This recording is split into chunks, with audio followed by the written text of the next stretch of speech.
என்னதான் நீங்க ஒரு தமிழ் படம் ரிலீஸ் ஆனாலும் ஒரு மலையாள படம் வந்து பயங்கரமான எதிர்பார்ப்பு உண்டாகி இருக்கு. அந்த படம் தான் பிரம்மயுகம். எஸ், பேரு பயங்கரமா இருக்குல்ல. சோ இந்த படத்தோட டைரக்டர் வந்து ராகுல் சதாசிவம், மியூசிக் டைரக்டர் வந்து கிறிஸ்டோ சேவியர், சினிமாட்டோகிராஃபர் சிராஜ் ஜலால், மெகாஸ்டார் மம்முட்டி அவர்கள், அர்ஜுன் அசோகன், சித்தார்த் நடிச்சிருக்காங்க. நம்ம சித்தார்த் கிடையாது, அந்த ஒரு சித்தார்த்.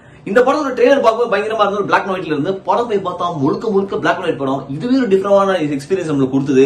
படமும் அந்த அளவுக்கு சூப்பரா இருந்தது. படம் ஆரம்பிச்சுன்னா காட்டுக்குள்ள 2 பேர் காமிக்கிறாங்க. அதுல 2 பேர் தொலைஞ்சு போயிட்டாங்க, உங்களுக்கு கிளியராவே தெரியுது. அதுல ஒருத்தர் வந்து அர்ஜுன் அசோகன், இன்னொன்னு வேற ஒரு கேரக்டர்.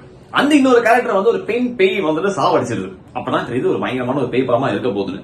அர்ஜுன் அசோகன் அங்க தட்டு மாதிரி வந்து ஒரு வீட்டுல வந்து சேர்றாரு. அங்கதான் மம்முட்டி அவர்களும் இன்னொரு திமிரு பிடிச்ச வேலைக்காரனும் இருக்காங்க. அர்ஜுன் அசோகனுக்கு பாட தெரியும். அதுல மம்முட்டி வந்துட்டு அர்ஜுன் அசோகன் பாட சொல்றாரு. மம்முட்டி அவருக்கு பிடிச்சு போயிட்டு நீங்க தங்கிக்கலாம் அப்படின்னு ஒரு ஆஃபர் கொடுக்குறாரு. அர்ஜுன் அசோகன் ஓகே நான் தங்கிக்கிறேன் அப்படி சொல்றாரு.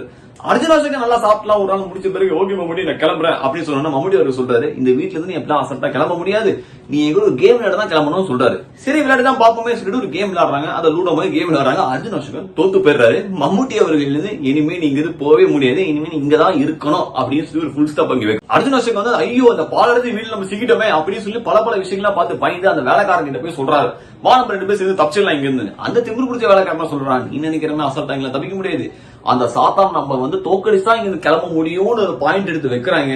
கதை அங்கிருந்து வேற லெவலுக்கு போகுது.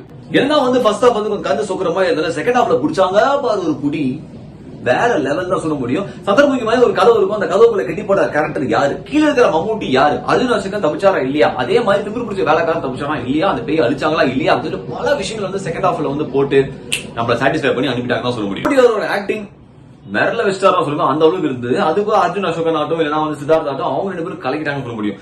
கதையிலே இருக்கிற ஒரு 5 கேரக்டர் தான், 2 கேரக்டர் வந்து 2 நிமிஷம் தான் வருது. மிச்சம் 3 கேரக்டர் வந்துட்டு அவங்களோட ஸ்கிரீன் ஸ்பேஸ் வேற லெவல் யூஸ் பண்ணிருக்காங்க. மியூசிக் சூப்பரா இருந்தது. இது போல படம் வந்து ஒரு 17th செஞ்சுரியில நடக்கிற மாதிரி காமிச்சிருக்காங்க.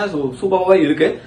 ஒன் டைம் வாட்சபிள் கண்டிப்பா வந்து பிக் ஸ்கிரீன்ல இல்ல நான் வந்து ஓடிடில பாக்கணும்னு சொன்னீங்கன்னா கண்டிப்பா ஓடிடில வந்து அந்த படத்தை பாருங்க ஆஃப்டர் 60 days. சோ பிரம்மயுகம் வந்துட்டு தமிழ் சினிமா மலையாள சினிமா அப்படி தனியா பிரிக்கிறதோட இந்தியன் சினிமா ஒரு லெவல் வேற லெவலில் போயிட்டு இருக்கு. அதுல மலையாள சினிமாவும் ஒரு பங்கு கண்டிப்பா இருக்கு. சோ நான் உங்க வீடியோ சந்திக்கிறேன். Until then, enjoy cinemas.